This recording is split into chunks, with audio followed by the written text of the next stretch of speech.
যে প্রশাসনের অনেক কাজ আছে। প্রশাসন একটা রেসপন্সিবল ক্যারেক্টার। প্রশাসন মানে হচ্ছে রেসপন্সিবল ক্যারেক্টার। প্রশাসনের উপর গোটা মানে 90 লক্ষ মানুষের ডিএম সাহেব এসপি সাহেবের ওপর ল অ্যান্ড অর্ডার মানুষকে বিভিন্ন রকমভাবে সার্ভিস প্রোভাইড করার তারা মানে কমিটেড, অব্লিগেশন আছে। আর রাজনীতি করার যে বাধ্যবাধকতা, সেটা একজন দায়িত্ববান রাজনীতিবিদ হয়ে কখনোই খুব সুপারফিশিয়াল কথা বলে না, যদি ভালো রাজনীতিবিদ হয়। তো হুমায়ুন ভাই যেটা এইগুলো করছে চর্চার মধ্যে, এটা খুব এই অবজেক্টিভটা তো পরিষ্কার।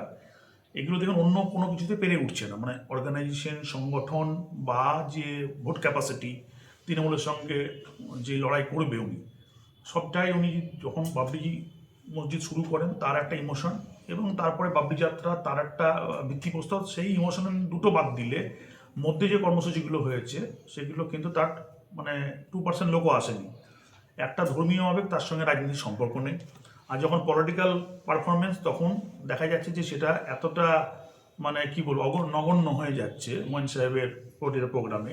সেই জন্য আলাদা টিআরপি তিনি পাচ্ছেন না, বা আলাদা মানে শক্তিটা তৃণমূলের সঙ্গে লড়াই করতে গেলে তার যে মানে কি বলবো তার যে লোকবল দরকার, সংগঠন দরকার, সেটা একবারে মাঠে মারা পড়ছে। সেই জন্য এখন সামনে ভোট, সবটা যদি মিক্সিং করে গুলিয়ে নিয়ে একটা কি বলবো একটা যদি ধরুন ইস্যু তৈরি করা যায়, ইস্যুটার মধ্যে দিয়ে প্রথম দুটো লাভ আছে।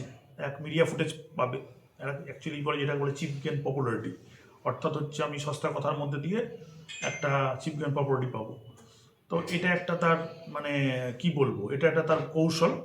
অন্যদিকে ভালো করেই জানে এই সময় উচ্চ মাধ্যমিক পরীক্ষা চলছে, যেখানে মাইক বাজানো নিষিদ্ধ, যেখানে উচ্চ মাধ্যমিক পরীক্ষাটার গুরুত্ব আগে না একজন মানে রাজনৈতিক লোকের তার কর্মসূচিকে প্রাধান্য দেওয়া আগে।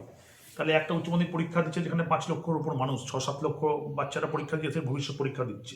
সেইখানে যদি প্রতিটা গ্রামান্তর থেকে মানুষের পরীক্ষা, সেখানে যদি তাদের যাতায়াতের পথে কোনো বাধা সৃষ্টি হয়, কোনো একটা যে ল অ্যান্ড অর্ডার মানে কিছু তৈরি হয়, তাহলে পরে এই বাচ্চাগুলো ভবিষ্যৎ নষ্ট হয়ে যাবে। সে দায়িত্ব কে নেবে? হুমায়ুন সাহেব নেবে? নিশ্চয়ই নেবে না।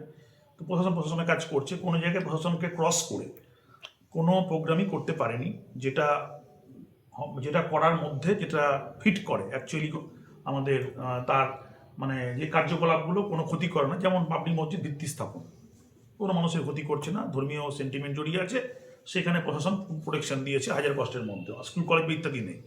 অন্যদিকে অপডেটে করেছে। আবার আপনার যেখানে মানে ইয়ে করবে, যেখানে আপনার এই যে যাত্রা বাবরি যাত্রা করবে, বাবরি যাত্রার মধ্যে দিয়ে সেখানেও কিন্তু রেস্ট্রিক্টেড, কারণ স্কুল কলেজের পাশ দিয়ে কোনোরকমভাবে বড় মিছিল মিটিং যাবে না, কারণ বাচ্চারা তাহলে কীভাবে পরীক্ষা দিয়ে যাবে।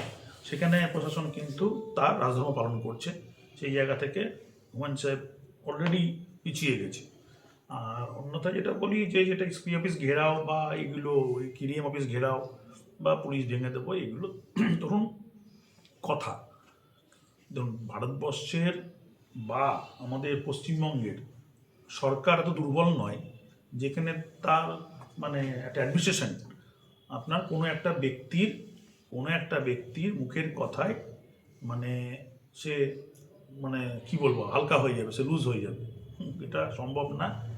কারণ হুমায়ুন কবির সাহেব তো একজন এমএলএ, সেখানে ঠিক আছে এমএলএ আমি মানলাম ইলেকট্রিক পড়ে, এবং সেখানে ভারতবর্ষকে পশ্চিমবঙ্গকে বিভিন্ন রকম ড্যামেজ করার জন্য বিরোধী দলনেতা শুভেন্দু অধিকারী সাহেব, অধীর চৌধুরী প্রাক্তন এমপি, এরকম ব্যক্তিরা যারা অনেক গুণে হুমায়ুন কবির সাহেবের থেকে পাওয়ারফুল লোক, তারাও চেষ্টা করেছে বা করে যাচ্ছে, তারা করতে পারেনি। অন্যদিকে বিজেপি যারা কম্বাইন্ড এমপি আছে, অর্থাৎ 70টা এমএলএ এবং 12টা আপনার এমপি মিলেও, তারাও অনেকবার পথ অবরোধ করা, বাংলা অচল করার চেষ্টা করেছে, পারেনি। অর্থাৎ এটা আপনার মেনে নেবে না। প্রশাসনের নির্দিষ্ট কিছু মানে কি বলবো নিয়মকানুন আছে, তার মধ্যেই সবাইকে চলতে হয়। আর যারা বলে প্রশাসন মানি না, উড়িয়ে দেবো, ভেঙে দেবো, ইয়ে দেবো, দেখুন মানে আপনার যে গর্জায় সে বর্ষায় না, কথা তো একটা বাংলা প্রবাদ আছে।